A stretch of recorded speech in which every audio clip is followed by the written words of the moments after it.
Ces plateaux, je suis avec... La nouvelle est tombée peu après minuit, dans la nuit de jeudi à vendredi à la télévision nationale. Le gouvernement vient d'être remanié. Vice-premier ministre, ministre de la Défense nationale et ancien combattant, messieurs Bemba, Gombo, Jean-Pierre.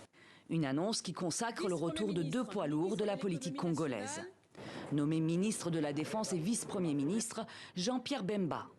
L'ex-chef de guerre avait été condamné à 18 ans de prison par la Cour pénale internationale pour des crimes commis en Centrafrique avant d'être acquitté en appel en 2018 au terme de 10 ans d'emprisonnement. Ses partisans exultent. Le président Félix Tshisekedi, il a été inspiré par Dieu. C'est une joie immense pour la population congolaise. Même ceux qui ne mettent pas Jean-Pierre Bemba auparavant, ils commencent à acclamer cette décision. Autre retour en grâce, Vital Kamerhe, l'ex-directeur de cabinet du président Félix Tshisekedi, condamné en 2020 à 20 ans de prison pour détournement de fonds, avant d'être lui aussi acquitté en appel en 2022.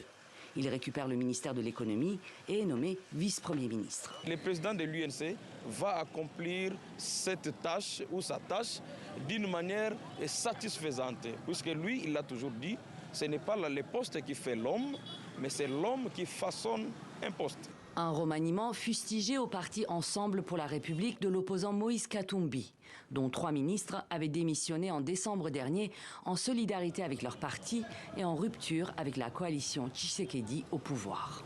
C'est un pétard mouillé. Je crois que rien de nouveau sous le soleil. On prend le même, on recommence. Ce qu'il y a entre aujourd'hui, ce sont ceux qui avaient déjà leurs hommes, qui dirigeaient, qui donnaient des ordres au gouvernement. Un gouvernement aux prises avec un regain de violences armées face à la rébellion du M23 dans la province du Nord Kivu, dans l'est de la RDC. La présidentielle, elle, est prévue le 20 décembre prochain. Au pouvoir depuis janvier 2019, Félix Tshisekedi sera candidat à sa réélection.